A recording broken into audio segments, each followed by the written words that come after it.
Assalamualaikum warahmatullahi wabarakatuh. Perkenalkan, nama saya Marta Winterante, Kepala Seksi Pemetaan Kolonial Landas. Saat ini akan membawakan tugas saya, yaitu membuat learning journal pada agenda 3. Pertama-tama ada beberapa mata pembelajaran yang ingin saya buatkan learning journalnya. Yang pertama, komunikasi dalam pelayanan publik.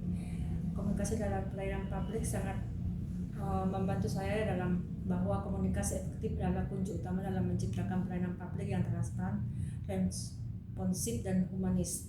Pemahaman terhadap komunikasi verbal dan non-verbal membantu membangun kepercayaan dengan masyarakat. Komunikasi tidak hanya sekedar berbicara atau berkomunikasi secara verbal, namun sikap dan perilaku yang terlihat dari gerak tubuh, mimik wajah, dan intonasi ketika berbicara dalam keseharian merupakan bentuk komunikasi non-verbal yang sadar atau tidak sadar menyampaikan pesan kepada orang lain. Pengalaman saya di sini yaitu komunikasi pelayanan publik. Saya mendapat pengalaman bahwa pimpinan jenjang pengawas sebagai salah satu leader dalam organisasi pemerintah dalam melaksanakan tugasnya, selain menerapkan komunikasi dengan karakter sebagai pengendali kepada bawahannya, juga melakukan seni komunikasi dengan beragam karakter disesuaikan dengan situasi, kondisi, dan kebutuhan organisasi, dengan tetap memegang prinsip yaitu dasar dan tujuan berkomunikasi. Selanjutnya, implementasi di unit kerja saya, yaitu saat memberikan sosialisasi kegiatan saya menerapkan teknik komunikatif secara persuasif, karena di sini kami banyak berkomunikasi dengan masyarakat luar yaitu kelompok tani, sehingga kami harus menyesuaikan memberikan bahasa yang sederhana agar masyarakat lebih mudah untuk memahaminya. Terus membangun komunikasi dua arah baik tatap muka maupun digital dengan mendapat cepat respon dari masyarakat sesuai dengan kebutuhan. Pembelajaran yang kedua yaitu modul pelayanan digital. Transformasi pelayanan publik akan optimal jika dilakukan dengan prinsip kolaboratif, artinya perlu dilakukan kolaborasi dan kerjasama lintas instansi baik dalam hal pemanfaatan data maupun dalam hal penyampaian layanan digital.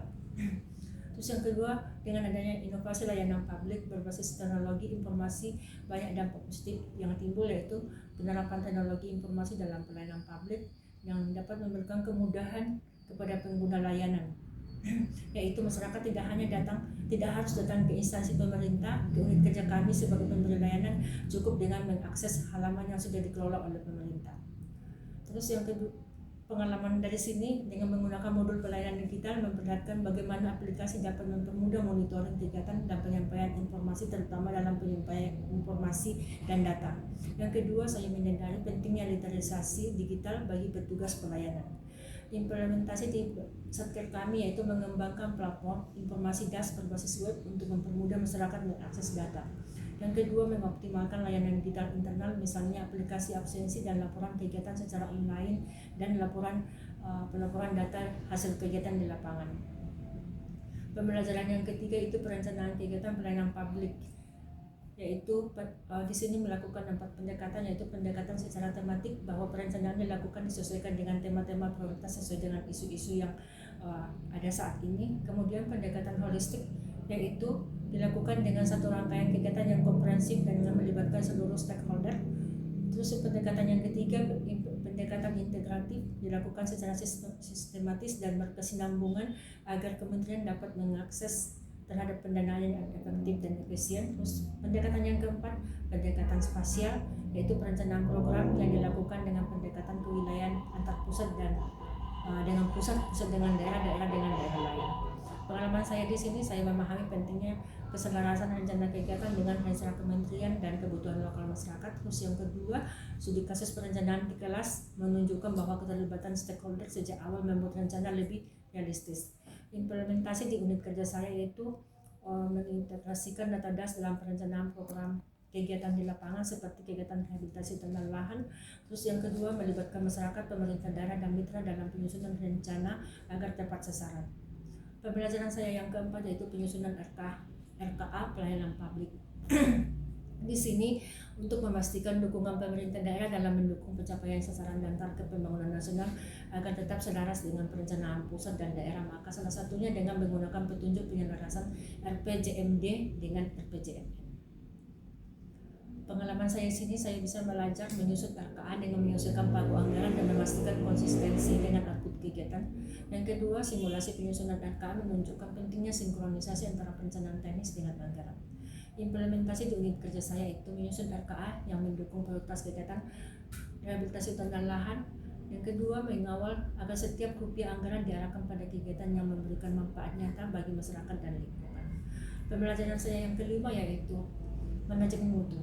Pengawas sebagai ASN pada tingkat bawah juga dituntut untuk senantiasa meningkatkan mutu atau kualitas pelaksanaan tugas dan fungsinya agar dapat memberikan kontribusi bagi peningkatan kualitas kerja instansi tempatnya bekerja, dan harus dikendalikan pada namanya sistem pengendalian pemerintah atau SPIP.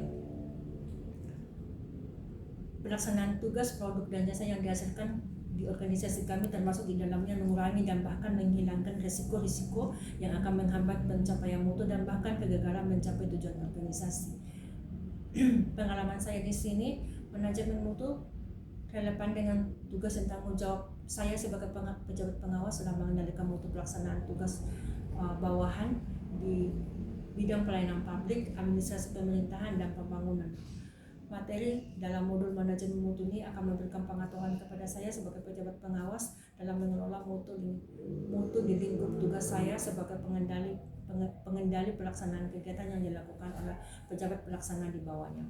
Implementasi di unit kerja saya yaitu dengan menetapkan SOP pelayanan yang jelas dan mengukur kepuasan masyarakat melalui survei atau kuesioner. Yang kedua, melakukan evaluasi berkala atas kualitas program kegiatan. Pembelajaran yang keenam, manajemen pengawasan. Dengan demikian, tugas dan tanggung jawab saya sebagai pejabat pengawas adalah mengendalikan pelaksanaan tugas kegiatan pelaksana di bidang pelayanan publik, administrasi pemerintahan, dan pembangunan. Oleh karena itu, dalam pelaksanaan tugas pengendaliannya, saya sebagai pejabat pengawas dituntut untuk memiliki kemampuan dalam melakukan kontrol yang dalam fungsi manajemen seringkali juga dimaknai dengan pengendalian dan pengawasan, yang dalam hal ini pengendalian dan pengawasan terhadap pelaksanaan tugas saya yang dilaksanakan oleh pejabat pelaksana. Sebagai pejabat yang bertanggung jawab dalam pengendalian tugas dan pelaksanaannya, maka saya sebagai pejabat pengawas menjadi objek pengawasan dari atasannya dan dari aparat pengawas intern pemerintah APID, serta menjadi objek pengawasan dari pengawas ekstern pemerintah yaitu BPK. Pengalaman saya di sini bahwa dengan demikian saya sebagai pejabat pengawas diharapkan akan dapat meningkatkan kemampuan dan pemahaman saya serta tanggung jawab saya dalam mengendalikan mutu pelaksanaan tugas yang dilakukan oleh pejabat pelaksana atau bawahan saya dalam bidang pelayanan publik, administrasi pemerintahan, dan pembangunan, termasuk tugas pelaksanaan sistem SPIP sesuai dengan tingkat jabatannya. Saya belajar bahwa transparansi dan keterbukaan data sangat mendukung pengawasan. Implementasi di satker kami bahwa dengan melibatkan Ijen dan pengawas internal dan eksternal dalam memonitor kegiatan kami dapat membangun mekanisme pelaporan yang berbasis aplikasi untuk mempercepat identifikasi masalah. Pembelajaran yang ketujuh itu pengendalian pelaksanaan kegiatan. Pengendalian pelaksanaan kegiatan adalah suatu program yang dapat dilaksanakan melalui monitoring dan pengendalian MONEP sebagai dua aktivitas yang saling terkait. Pengendalian dalam tahap krusial untuk memastikan kegiatan sesuai dengan target, anggaran, dan waktu. Monitoring dan evaluasi merupakan instrumen utama pengendalian. Monitoring fokus pada aktivitas kegiatan yang sedang diselenggarakan untuk memastikan kesesuaian proses capaian dengan rencana. Sedangkan evaluasi dilaksanakan di akhir program kegiatan untuk mengetahui sejauh mana capaian akhir dari kegiatan atau program. Hasil evaluasi dapat dimanfaatkan sebagai perencanaan kegiatan atau program yang sama pada masa berikutnya. Pengalaman saya di sini bahwa monitoring fokus pada aktivitas kegiatan atau program yang sedang diselenggarakan untuk memastikan kesesuaian proses dan capaian dengan rencana. Implementasi di satker kami bahwa dengan melakukan monitoring dan evaluasi secara berkala pada suatu kegiatan, kita dapat mengetahui bahwa kegiatan yang sudah dilaksanakan sudah sesuai dengan target dan rencana yang direncanakan sebelumnya, dan untuk mengetahui juga keberhasilan dari kegiatan tersebut dan manfaat terhadap masyarakat di sekitarnya. Melalui pembelajaran ini saya menyadari bahwa pelayanan publik di BPDAS WHP Batu Merah tidak hanya soal pelaksanaan teknis, tetapi juga bagaimana membangun sistem komunikasi, perencanaan, penganggaran, digitalisasi, manajemen mutu, pengawasan, dan pengendalian yang saling terintegrasi. Implementasi yang konsisten akan mendorong pelayanan yang lebih berkualitas, akuntabel, dan berorientasi pada kebutuhan masyarakat serta kelestarian lingkungan. Demikianlah hasil dengan jurnal saya. Assalamualaikum warahmatullahi wabarakatuh dan terima kasih.